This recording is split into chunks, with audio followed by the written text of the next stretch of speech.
नमस्कार दोस्तों, मैं हूं डॉक्टर अमरीश खारी और आप देख रहे हैं डॉक्टर खारी। आज जिस दवाई के बारे में हम बात करेंगे उसका नाम है स्कूटलेरिया क्यू।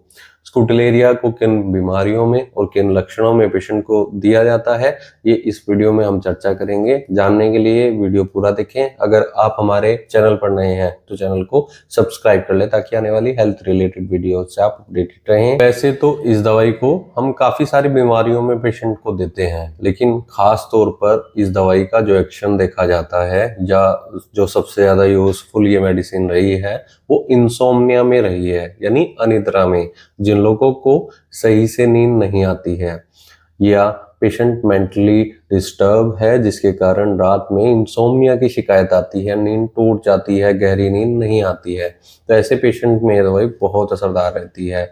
ये नर्वस डिसऑर्डर को ठीक करती है। ऐसे पेशेंट जो नर्वस सेडेटिव का शिकार हैं या नर्वस फियर पेशेंट के अंदर देखने को मिल रहा है, नर्वस इरिटेबल पेशेंट है या कार्डियक इरिटेबिलिटी भी अगर पेशेंट को देखने को मिल रही है, यानी पेशेंट को अगर कोई भी इनमें से सिम्टम्स हैं, नसों में पेशेंट को कमजोरी है, मानसिक थकावट रहती है और पेशेंट की हार्ट बीट तेज रहती है, घबराहट पेशेंट को रहती है, जब भी पेशेंट सोने के लिए जाता है अलग अलग थिंकिंग पेशेंट के अंदर देखने को मिलती है, पेशेंट बहुत ज़्यादा सोचना शुरू कर देता है और कुछ भी सोचता है जिसके कारण उसको नींद नहीं आती है। मसल्स में ट्विचिंग अगर देखने को मिल रही है, मांसपेशियों में पेशेंट को ट्विचिंग आ रही है, तो ऐसे केस में भी ये दवाई दी जाती है।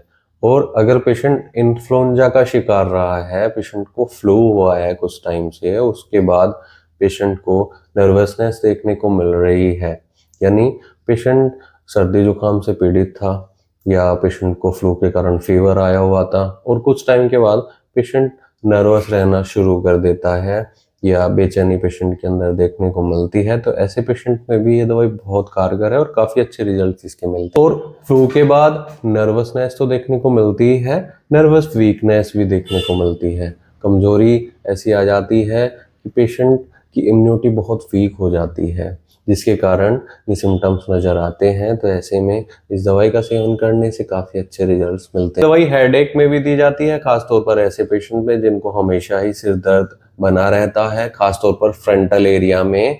ऐसे पेशेंट जो स्कूल टीचर जैसे होते हैं, उनको वर्कलोड के बाद उनके सिर में हमेशा दर्द बना रहे और साथ में यूरिनेशन की भी शिकायत रहे, फ्रिक्वेंटली यूरिनेशन के लिए जाना पड़ता है और सिर दर्द फ्रंटली खास तौर पर देखने को मिलता है। फ्रंटल एरिया में, ये जो एरिया होता है माथे में, पेशेंट को सिर दर्द रहे या किसी भी प्रोफेशन में ऐसा देखने को मिल सकता है कि उसको बार बार पेशाब करने के लिए जाना पड़े और सिर दर्द हमेशा बना रहे, तो ऐसे पेशेंट में दवाई दी जा सकती है और काफी अच्छे रिजल्ट्स इसके मिलते हैं। साथ में वर्टिगो की भी शिकायत हो सकती है, पेशेंट को चक्कर आ सकते हैं, सिर दर्द हमेशा बना रहता है। और इसमें आराम कब लगता है पेशेंट को? जब पेशेंट या तो खाना खा लेता है या मोशन यानी घूमता फिरता रहता है, तो उसको सिर दर्द और वर्टिगो में आराम मिलता है। ये दवाई अगर पेशेंट को जबड़ों में स्पास्मोडिक पेन हो, जब वो जबड़ों को दबाते हैं तो पेशेंट को स्पास्मोडिक या कॉन्स्ट्रिक्शन महसूस होती है, या मांसपेशियों में जो फेस की मसल्स होती हैं उनमें भी पेशेंट को अगर टाइटनेस महसूस हो रही है,